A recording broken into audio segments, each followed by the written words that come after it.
Yesterday was Chicago Bears Family Fest at Soldier Field, and oh boy, were there a lot to be excited about from what happened at Soldier Field. Disclaimer, the field still looks like trash, but not the team that's on the field. They are looking great so far, and we have all the updates for you today. No Yannick yet. He's still getting things settled back at home, but he is coming back to Chicago today, Monday, August 7th, and will be at practice on August 8th, slowly ramping into the first one defense. Tons of good plays from Family Fest, though. Excited to share them with you. Justin Fields is the man of the people, putting on not only a show, but staying after, interacting with fans, signing autographs, and truly showing that he's the Chicago Bears franchise quarterback. The offensive line shined, in my opinion. Going to go over that in a little bit, but also along with the defensive line having some highlights as well. Wide receiver room looks unstoppable again, as usual. And all the highlights that I could find off Twitter, and I asked everybody if I could use their content, just putting that out there. And by the way, the offense won the day yesterday. They are 3-1 so far since putting on pads, and I'm excited. Hello, everyone. Welcome back to this episode of Just Another Year Chicago. My name is Nick Brody. Thank you for always for tuning in. Before we begin, please hit the like button on this video. Put your thoughts in the comment section below. And if you haven't already, and if you please could, hit that subscribe button. So let's talk about the offense. Justin Fields' grade on the day was an A-. He looked fantastic, hitting his wide receivers in stride and also working around the offensive line and letting them and trusting them by protecting him and not breaking down the pocket. He had a lot of decisions, though. He moved around when needed, but also, like I was saying, he stayed in the pocket and trusted his guys, not letting the pressure get to him too much, and looked very comfortable out there. The offensive line, though, I think did a great job. Darnell Wright looked really good. Braxton Jones was holding it on, and Tevin Jenkins, who a lot of people were worried about with the injury, was definitely doing a great job. Nate Davis wasn't out there again, but he was on the field interacting with fans and teammates. Good to see him constantly being at practice now, so hopefully he'll be back in pads this week. But let's go to the wide receiver room, who had pretty much all the highlights of the day. DJ Moore and Justin Fields are locked in right now, just absolutely finding each other, whether it be tight, whether it be absolutely wide open, short route, long route, you name it. Moore and Fields are working right now. First video is just a short route to the house, but look at that acceleration by DJ Moore, looking really smooth and comfortable in the offense. Then going into the red zone, Moore does a great job getting open, but also threading.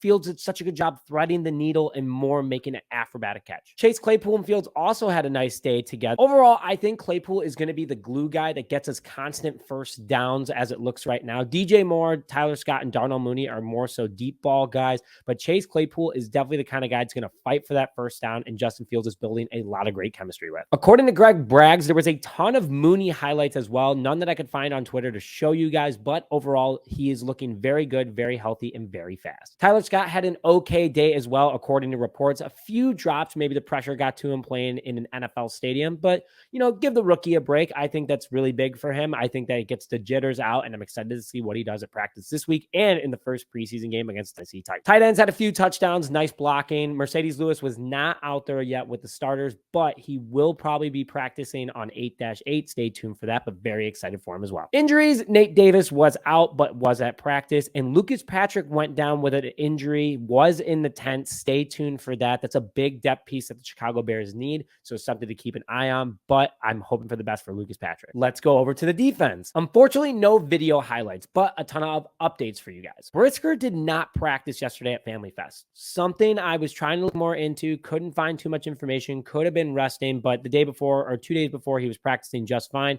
so nothing to be worried about at the moment. The rest of the secondary did look great, though. Kyler Gordon had some nice pass breakups. Tyreek Stevenson and Terrell Smith continue to battle it out for that last first team spot.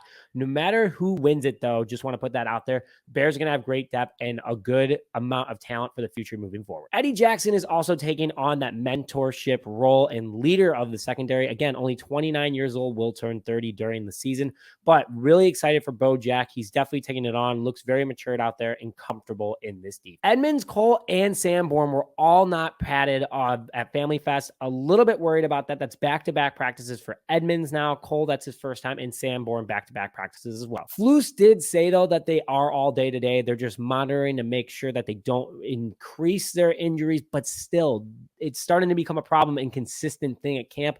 Something I definitely hope that the Bears address and give transparency to the media and reporters moving forward so we can find out what's going on, but something to keep in mind. Could Poles potentially be keeping that money just in case we have to sign a veteran linebacker? I don't know, but We'll find out soon. Defensive line, though, looked great, especially Andrew Billings, who had himself a day at the nose tackle position, blowing through the line and absolutely getting into the backfield, causing tackles for loss and also breakup of plays and sacks. Javon Dexter Sr. and Zach Pickens also looked great out of the gate, so excited for those guys as well. And there was a report saying Dexter Sr. looked slow yesterday, but that's not been the story and the consistent story of training camp. So I'm taking it with a grain of salt, but let's kind of see what happens on Tuesday. We'll have the updates for that, but I'm not too worried about Javon Dexter Sr. DeMarcus Walker was also out again since Thursday. Another little bit of thing where my ears are going up a little bit on that, but hopefully it's just a precautionary thing that they're revamping him up, but hopefully we'll find out more soon. So the injury overall update is Tremaine Edmonds was still out. Jaquan Brisker was out. Jack Sanborn was out. Dylan Cole was out, and DeMarcus Walker was out. We'll keep you guys updated on everything else that we find, but those are the big updates from Family Fest. A great day for both sides of the ball. The offense did win the day,